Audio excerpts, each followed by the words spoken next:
موجود ہیں، ہمیں امام تک پہنچنے کے لیے رستہ چاہیے۔ امام فرماتے ہیں کہ جب میں ظہور کروں گا تو میرا ہر شیعہ مجھے دیکھ کے کہے گا کہ میں نے تو آپ کو پہلے دیکھا ہوا۔ مولا فرماتے ہیں تمہارے اور ہمارے درمیان فاصلے نہیں، صرف گمان ہے جو تمہاری طرف سے ہیں۔ مولا فرماتے ہیں میرے شیعہ اور مجھ تک پہنچنے کے لیے جو سب سے پہلا ایک وسوسہ ابلیس میرے ماننے والے کے دل میں ڈالتا ہے وہ یہ ہے، کہاں وہ کہاں ہم۔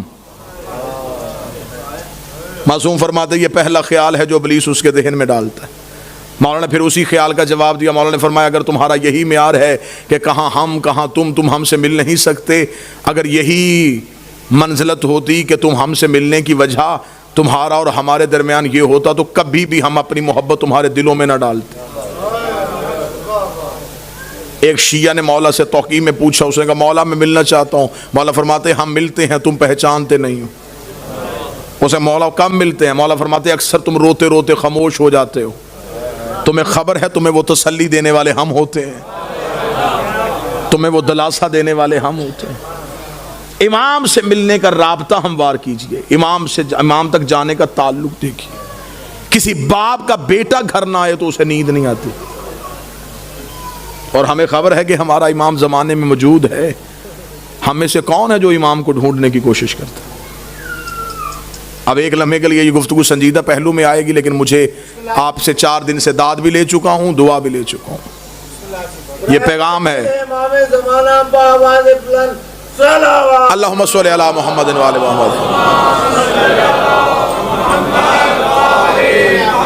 میں نے گھر کی مجلس میں بھی یہ گزارش کی تھی کہ کہیں ہمارا یہ امام کو بلانا کہیں یہ کوفے والا خط تو نہیں؟ خطوط تو کوفیوں نے بھی لکھے تھے امام کو بلانے کے لیے۔ ہمیں امام سے صرف امام کا انتظار نہیں کرنا، امام کے رستے کو ہموار بھی کرنا۔ توجہ آپ صاحبان فرمائیں گے سرکار۔ ہمیں امام کا صرف انتظار نہیں، رستہ بھی ہموار کرنا ہے، امام سے ملاقات بھی کرنی ہے۔ امام نے تو اپنا ایڈریس بتا دیا کہ میں کب اور کہاں ہوتا ہوں۔ اب اس سے زیادہ امام کو کون شیعہ ہے جو کہے کہ مجھے اب ڈھونڈنے میں مشکل ہے؟ امام نے فرمایا ہفتہ والا دن مجھے ڈھونڈنا ہو تو مسجد کوفہ میں آنا، اتوار کو میں مسجد سہلہ میں ہوتا ہوں، سوموار کو میں بقیہ کی قبروں پہ ہوتا ہوں، پھر میں مسجد جمکران میں ہوتا ہوں، شب جمعہ میں کربلا میں ہوتا ہوں، جمعہ میں امیر المومنین کے حرم میں ہوتا ہوں۔ مولا فرماتے طواف کعبہ کرتے ہوئے کعبے پہ سیدھی بارش ہو رہی ہو اور مذاب رحمت سے پانی نیچے آ رہا ہو تو سمجھ لینا تمہارا امام طواف میں ہے۔ اب اس سے زیادہ آسان نشانیاں کون بتائے گا؟ امام خود بتا گئے کہ میں اس وقت میں یہاں ہوتا۔ پھر امام نے اگلی نشانی بتائی، امام نے کہا چل تو ہم سے محبت کا دعویٰ کرتا ہے نا، تجھے مجھ تک پہنچنے کی ضرورت نہیں، تو ہمیں بلا۔ اتنا امام کی موجودگی کا یقین رکھو کہ امام فرماتے ہیں کہ دسترخوان میں ایک فرد کی جگہ خالی چھوڑو۔ تمہارے گھر میں بچے پوچھیں گے جگہ کس کے لیے تو کہہ دینا ہمارا امام موجود ہے۔ عرب کی ایک مستور برقع پہن کے سوتی تھی، مستورات نے کہا کیوں برقع پہن کے سوتی ہے؟ اس نے کہا امام کا ظہور ہو گیا، برقع ڈھونڈوں گی یا امام کے لشکر میں جاؤں گی؟ ملاقات با امام زمانہ حسن ابتہی، 2 جلدوں میں کتابیں لکھی ہوئی ہیں۔ کتنے لوگ ہیں جو امام سے ملاقات کر چکے ہیں؟ ایک عراق کا رہنے والا شیعہ ہر روز گھوڑا لے کے چوک میں تلوار لے کے کھڑا ہو جاتا، لوگ پوچھتے کیوں کھڑا ہے یہاں پہ؟ اس کا امام کا انتظار کر رہا ہوں۔ لوگوں نے اسے پاگل تصور کرنا شروع کر دیا۔ ایک دن کسی نے مذاق میں کہا تو یہاں کھڑا ہے، امام تو وہاں آ چکے ہیں۔ اس نے اپنے گھوڑے کا رخ موڑا، دوڑا اور پھر کبھی بھی واپس نہ آیا۔ یقیناً وہ امام کے لشکر میں شامل ہوئے۔ امام تو ہمارے اتنا قریب۔ ایک شخص نے ایک عارف سے آ کے شقیق نے کہا کہ میں مولا سے ملنا چاہتا ہوں، مجھے کوئی عمل بتائیے جو میں کروں اور امام سے ملاقات ہو۔ موضوع پسند ہے سرکار؟ یا علی مشکلوں میں کچھ، مجھے کوئی عمل بتائیے میں مولا سے مل سکوں۔ انہوں نے کہا عمل یہ ہے کہ رات کو تیز نمک والا کھانا کھا کے سونا۔ اس نے کہا کیوں؟ فرمایا بس تیز نمک والا کھانا کھا کے سو گیا، صبح آیا میں سو گیا تھا دی رات، لیکن زیارت نہیں ہوئی. اس نے کہا خواب میں کیا دیکھتا رہا؟ اس نے کہا پانی، اس لیے کہ میرے دل میں پانی کی طلب تھی. اس نے کہا جتنی طلب تیرے دل میں پانی کی تھی اتنی امام کی کر، ملاقات ہو جائے گی. شدت پیدا کر امام سے ملنے کی، خواہش پیدا کر امام سے. ایک شخص کو خبر ہوئی کہ کربلا میں مولا امام حسین کے حرم میں جو 40 روز زیارت عاشورہ پڑھے امام اس سے مل لیتے. اور یہ آج بھی ہے، منقول ہے روایات میں کہ حرم امام حسین میں زیارت عاشورہ کا 40 روز کا عمل کیا جائے تو امام مل لیتے ہیں. وہ 40 روز زیارت عاشورہ کا عمل کرنے کے لیے چلا گیا. جیسے جیسے دن گزرتے گئے ذہن میں اعتماد ختم ہوتا رہا کہ نہیں، ملاقات نہیں ہو سکتی، میں اس قابل نہیں ہوں، میں گنہگار ہوں، وہ مجھ سے نہیں ملیں گے. بس یہ اعتماد کم ہوتا گیا. دن قریب آنے شروع ہو گئے. ذہن میں آیا گھر واپس چلا جاؤں، بچے اکیلے ہوں گے، کاروبار تباہ ہو رہا ہوگا. گھوڑے پہ بیٹھا اور حدود حرم سے نکلا. جب وہ کربلا سے نکل رہا تو گھوڑا سوار اس کے ساتھ چلا. گھوڑا سوار کی آواز آئی کہاں جا رہا ہے؟ کہنے لگا کوفہ. کس رستے سے جائے گا، خشکی کے یا فرات کے؟ کہنے لگا خشکی کے رستے. گھوڑا سوار کی آواز ہے پھر کوفہ میں ایک میرا کام کرے گا، ایک امانت ہے، وہ کوفہ میں ایک شخص کو دے دینا. کہنے لگا کیا امانت ہے؟ اس نے کہا کوفہ میں ایک ریان نامی شخص رہتا ہے، اسے یہ 40 دینار دے دینا. جب تو اس کے دروازے پہ جائے گا، دستک دے گا، صبح کا وقت ہوگا، وہ دروازہ کھولے گا، اس کے بازوؤں پہ خون کے چھینٹے ہوں گے. پریشان نہ ہونا، وہ قصاب ہے، صبح صبح جانور ذبح کرتا ہے. ذہن میں پھر نہ آیا کہ جو پہنچنے سے پہلے وجہ بتا رہا ہے.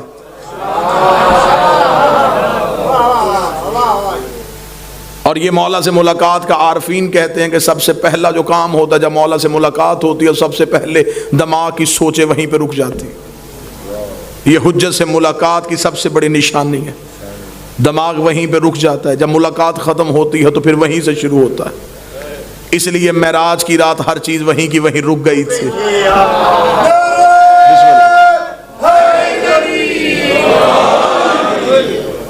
اب جب گھوڑا سوار واپس پلٹا تو اس نے آواز دے کے کہا، اس نے کہا اگر وہ پوچھے یہ کس نے دیے ہیں تو اپنا نام تو بتائیے. گھوڑا سوار کی آواز ہے کہہ دینا بقیہ نے دیے. میرے مالک کا لقب ہے بقیت اللہ. چلا گیا، جا کے کوفہ میں صبح پہنچا. اسی قصاب کے دروازے پہ دستک دی، اندر سے وہی شخص نکلا، بازوؤں پہ خون کے چھینٹے. دیکھیں گے مجھے خبر ہے تو صبح صبح جانور ذبح کر رہا ہے. کہاں سے آیا؟ کہنے لگا کربلا سے آیا ہوں. تو میرے دروازے پہ کیوں آیا ہے؟ میرے پاس تیری ایک امانت ہے، یہ 40 دینار کسی نے کربلا سے دیے، اسے کر ریان کو دے دینا. آنکھیں کھلی کی کھلی رکھ، رک یہیں پہ. اندر گیا، لباس تبدیل کیا، وضو کر کے باہر آیا. کہنے لگا زحمت ہوئی تجھے میرے دروازے پہ، میں معذرت چاہتا ہوں، تجھے اپنے دروازے پہ روکے رکھا، میں لباس تبدیل کر چکا ہوں، وضو کر چکا ہوں، تھوڑی دیر کے لیے گھوڑے سے اتر، مجھے وہ آنکھیں چومنے دے جس سے تو نے مولا کو دیکھا ہے، مجھے وہ ہاتھ چومنے دے جس سے تو نے مولا کو ہاتھوں کو ہاتھ لگائے. یہ پریشان ہو گیا تھا کون سے مولا ہے؟ اس نے کہا یہ کیا تمہیں صاحب العمر نے نہیں دیے؟ کہنے لگا کون سے صاحب العصر؟ کیا وہ امام زمان تھے؟ اس نے کہا تو وہاں مل کے آیا، تجھے پتہ ہی نہیں؟ مجھے جو جب بھی کوئی مشکل ہوتی ہے میں انہی کو بلاتا ہوں. میں نے تو ابھی رات کو کہا تھا مولا 40 دینار کا قرضہ ہے، مجھے واپس دینا ہے. صبح سے پہلے اس نے واپس بھیج دیا.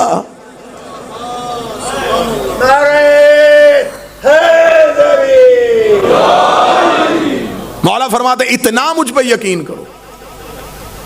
جب تمہارا یقین اتنا بڑھ جائے گا پھر تم اپنی مشکل کسی کو بتاؤ گے نہیں.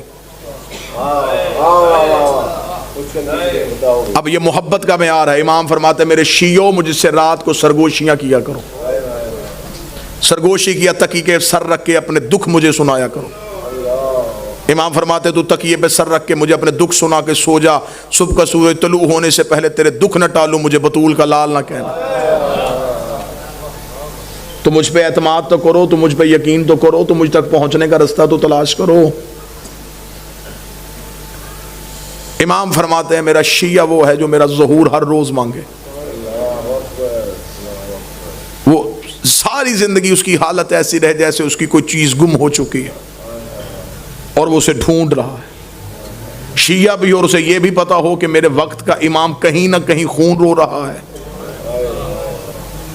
پھر اس کے دل میں یہ طلب ہونی چاہیے کہ میں امام تک کسی نہ کسی طریقے سے پہنچوں. ملاقات امام سے ہے. قبلہ تشریف فرمائے ملاقات ممکن بھی ہے. ہاں امام ملتے ہیں ہر کسی سے اس کی معرفت کے مطابق، اس کے عرفان کے مطابق. آئیں گے ضرور، برا ہو صحیح آئیں گے ضرور. چلے میں تحفہ دوں آج کی آخری مجلس میں، ہدیہ دوں. مولا فرماتے جس دن تم چاہو کہ تم مرنا نہیں چاہتے، جس دن تمہارا جی زندہ رہنے کے لیے ہو کہ آج میں زندہ رہنا چاہتا ہوں، عمل یہ ہے مولا فرماتے اس روز آنکھ کھلے تو اٹھتے ہی، بلکہ یہ روز کا معمول بناؤ، آنکھ کھلتے ہی السلام علیکہ یا صاحب العصر والزمان، اے میرے وقت کے امام تجھ میں میرا سلام. مبدت امام زمانہ بآواز بلند چلا اللہم صلی علی محمد وآلہ وسلم. سائل نے کہا مولا کریں گے سلام تو موت کیسے نہیں آئے گی؟ امام نے فرمایا سلام سنت ہے، جواب دینا واجب ہے. تم سلام کرو گے وہ جہاں بھی ہے واپسی میں جواب دے گا علیکہ السلام. جب وہ کہہ دے سلامتی ہو تو پھر موت کیسے آ سکتی؟ اب امام تک پہنچنے کا رستہ کس نے تعین کرنا ہے؟ جب حجت موجود ہو تو پھر ہمیں غیر کے دروازے پہ جھکنے کی ضرورت ہی نہیں رہی. سرکار اب ہمارا امام تک پہنچنے کا ایک ہی ذریعہ ہے، اپنے توکل کو بلند کیجئے، اپنے اعتماد کو بحال کیجئے، یقین کی منزل پہ آئیے اور یہ یقین رکھیے کہ ہمارے وارث موجود ہیں، ہمارے امام ہمیں دیکھ رہے ہیں. جب یہ یقین آ جائے گا نا کہ امام موجود بھی ہیں دیکھ بھی رہے ہیں، پھر گناہ کون کرے گا؟ جو بیٹا باپ کے سامنے سگریٹ نہیں پیتا، جب اسے یہ ذہن میں ہو کہ میرا امام موجود ہے، پھر وہ غلطی کیسے کرے گا؟ لیکن ہم نے اپنے اندر سے وہ یقین ختم کر لیا ہے. ہم سمجھتے ہیں کہ امام ہے بس آ جائیں گے، آ کے ہمارا بھی انتقام لیں گے، اپنا بھی انتقام لیں گے. نہیں، امام کو ایسے نوکر نہیں چاہیے. امام کو ایسے چاہیے جو آج بھی امام کے عشق میں ویسے کھڑے ہوں جیسے امام کے قیام پہ کھڑے ہونا ہے. ہم ظہور کے بالکل قریب ہیں، اور یہ جو آج چھوٹے چھوٹے مسئلے مسائل، یہ مسئلہ وہ مسئلہ، یہ مسئلہ وہ مسئلہ، یہ مسئلے نہیں ہیں، یہ امام کا چھان باریک ہو رہا ہے.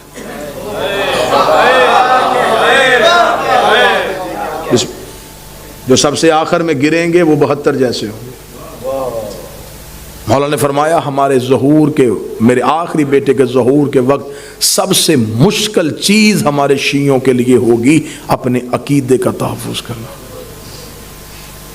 مال چوری ہونے سے بچایا جا سکتا ہے، اور عقیدہ چوری ہونے کا خطرہ اس لیے بھی زیادہ ہو جاتا ہے جب چوکیدار ہی چوروں سے مل جائیں. عقائد حقہ کا تحفظ کرنا. ہم حجت کے قریب جا رہے ہیں. مولا فرماتے جب میرے شیعوں کے روزانہ کے اعمال میرے سامنے آتے ہیں تو آپ یہ جملہ سمجھیے گا، اور اس کے بعد پھر گناہ کرتے ہوئے ایک بات ذہن میں، یہ میری روایت کو ضرور آنے دیجیے. امام فرماتے جب میرے شیعہ کا گناہ میرے سامنے آتا ہے تو امام فرماتے اس ایک گناہ کو دھونے کے لیے مجھے اپنے آنکھوں کے آنسو لہو والے استعمال کرنا. مولا اپنے آنسوؤں سے اس شیعہ کے اس گناہ کو دھوتے، دھو کے کہتے ہیں میرے اللہ یہ مجھ سے محبت کرتا تھا، بے خبری میں گناہ کر گیا. اس لیے مولا نے فرمایا میرے شیعوں ہمارے لیے شہرت کا باعث بننا، میری آنکھ میں آنسو کا باعث نہ بننا.